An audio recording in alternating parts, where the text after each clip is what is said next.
Assalamualaikum warahmatullahi wabarakatuh. Hello everyone, welcome to this educational video. My name is Dias Navitasari, and in this video, I will present a topic about introduction to business communication. Communication plays a very important role in the business world.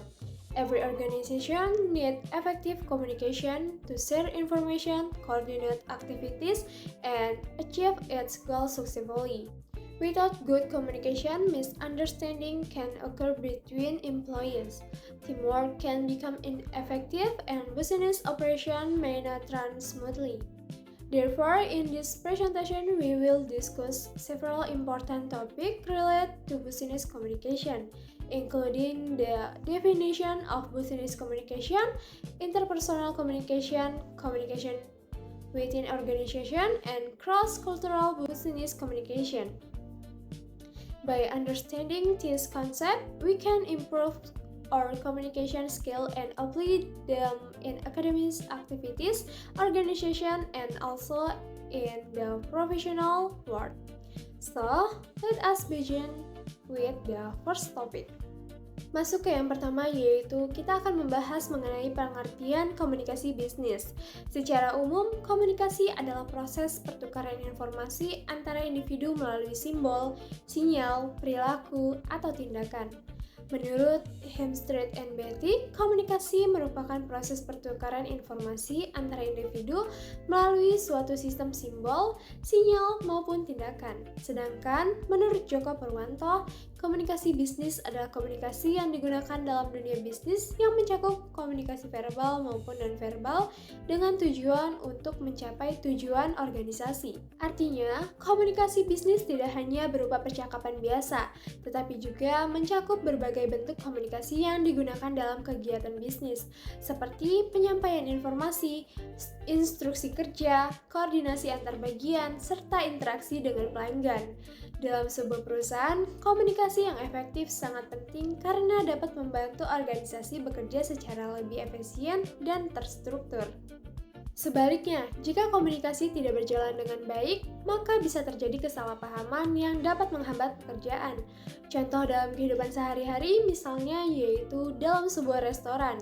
Jika manajer restoran tidak menjelaskan tugas dengan jelas kepada karyawan, maka karyawan bisa saja salah memahami pekerjaan yang harus dilakukan. Hal ini dapat menyebabkan pelayanan kepada pelanggan menjadi kurang baik. Adapun contoh lainnya yaitu dalam layanan transportasi online. Ketika pelanggan memesan makanan atau kendaraan, biasanya pelanggan dan pengemudi akan berkomunikasi melalui pesan atau telepon untuk memastikan lokasi penjemputan atau pengantaran. Jika komunikasi ini tidak jelas, maka bisa saja terjadi kesalahan lokasi. Selanjutnya ada bentuk-bentuk dasar komunikasi. Dalam komunikasi bisnis, terdapat dua bentuk komunikasi utama, yaitu komunikasi verbal dan komunikasi nonverbal. Komunikasi verbal sendiri adalah komunikasi yang menggunakan kata-kata baik secara lisan maupun tulisan. Komunikasi verbal sering digunakan dalam berbagai aktivitas bisnis seperti rapat, presentasi, diskusi, ataupun dalam bentuk komunikasi tertulis, seperti email dan laporan. Beberapa contoh komunikasi verbal dalam dunia kerja antara lain yaitu presentasi dalam rapat perusahaan, diskusi antar karyawan, komunikasi melalui telepon, penulisan laporan, atau email kerja. Contohnya dalam kehidupan sehari-hari yaitu seorang karyawan yang sedang mempresentasikan laporan penjualan kepada manajer menggunakan komunikasi verbal untuk menjelaskan data yang dimilikinya. Contoh lainnya yaitu ketika seorang penjual menjelaskan kelebihan produk kepada pelanggan. Selanjutnya yaitu komunikasi nonverbal. Selain komunikasi verbal, terdapat juga komunikasi nonverbal. Komunikasi nonverbal ini merupakan komunikasi yang tidak menggunakan kata-kata tetapi menggunakan bahasa tubuh, ekspresi wajah, atau simbol tertentu. Contoh komunikasi nonverbal antara lain ekspresi wajah, gerakan tangan, kontak mata, dan bahasa tubuh. Komunikasi nonverbal juga bisa menggunakan logo perusahaan, warna identitas perusahaan. Komunikasi nonverbal sering digunakan untuk memperkuat pesan yang disampaikan secara verbal. Contoh dalam kehidupan sehari-hari yaitu ketika seorang karyawan tersenyum saat melayani pelanggan. Hal tersebut menunjukkan sikap ramah dan profesional. Adapun contoh lainnya yaitu ketika seorang pembicara melakukan presentasi dengan bahasa tubuh yang percaya diri. Hal tersebut dapat membuat audiens lebih tertarik untuk mendengarkannya.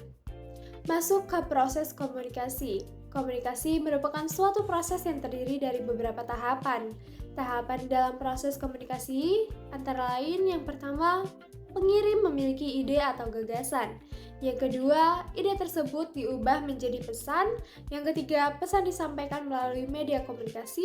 Yang keempat, penerima menerima pesan. Yang kelima, penerima menafsirkan pesan. Dan yang terakhir, penerima memberikan umpan balik. Proses ini menunjukkan bahwa komunikasi merupakan proses dua arah yang melibatkan pengirim dan penerima pesan. Contoh dalam kehidupan sehari-hari yaitu seorang dosen ingin memberikan tugas kepada mahasiswa. Pertama, dosen memiliki ide untuk memberikan tugas. Kemudian, dosen menyampaikan informasi tersebut kepada mahasiswa melalui penjelasan di kelas atau melalui platform pembelajaran online. Mahasiswa kemudian menerima informasi tersebut, memahami isi tugas, dan memberikan respon dengan mengerjakan serta mengumpulkan tugas yang diberikan. Selanjutnya yaitu interpersonal communication atau komunikasi interpersonal merupakan komunikasi yang dilakukan antara seseorang dengan orang lain dalam suatu kelompok atau organisasi. Komunikasi ini sangat penting karena manusia tidak dapat berjalan sendiri tanpa berinteraksi dengan orang lain.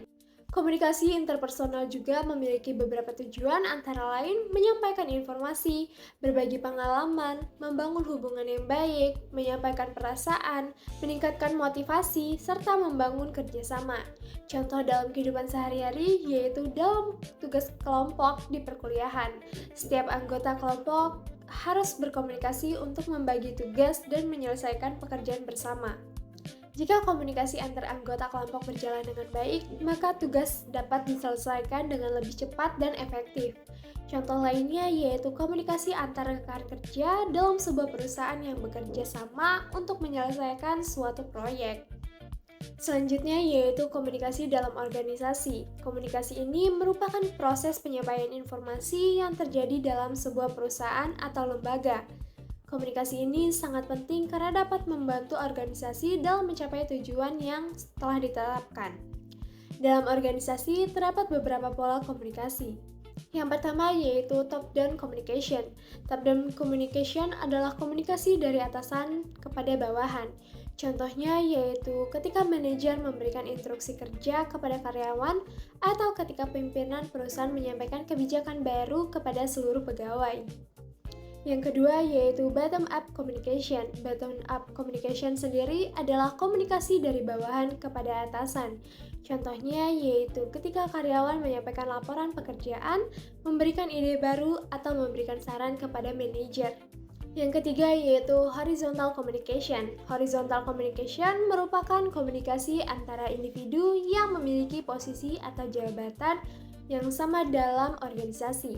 Contohnya yaitu komunikasi antara rekan kerja dalam suatu tim yang sedang berdiskusi untuk menyelesaikan proyek bersama. Dan yang keempat yaitu diagonal communication. Diagonal communication merupakan komunikasi antar individu dari departemen yang berbeda dan tingkat jabatan yang berbeda. Contohnya yaitu staf pemasaran yang berkomunikasi dengan manajer keuangan untuk membahas anggaran promosi perusahaan. Selanjutnya yaitu cross-cultural business communication. Dalam era globalisasi saat ini, banyak perusahaan yang bekerja sama dengan mitra bisnis dari berbagai negara.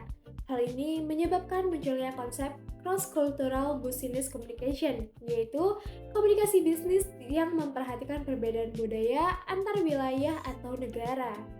Perbedaan budaya dapat mempengaruhi cara seseorang berkomunikasi, cara bernegosiasi, serta etika dalam bisnis.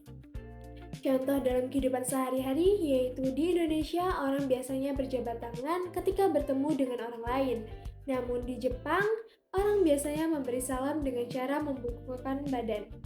Sementara di beberapa negara barat, kontak mata saat berbicara dianggap sebagai tanda kepercayaan diri dan kesopanan. Oleh karena itu, memahami perbedaan budaya sangat penting agar komunikasi bisnis dapat berjalan dengan efektif, terutama dalam kerjasama internasional. In conclusion, business communication plays a very important role in every organization. Effective communication helps individuals share information clearly, build strong relationships, and work together to achieve organizational goals. By developing communication skills such as listening, speaking, reading, and presenting, individuals can improve their performance and become more successful in the professional world. In addition, understanding cultural difference is also essential in today's global business environment. Thank you for watching this presentation. I hope this explanation helps you understanding the importance of business communication. See you in the next presentation.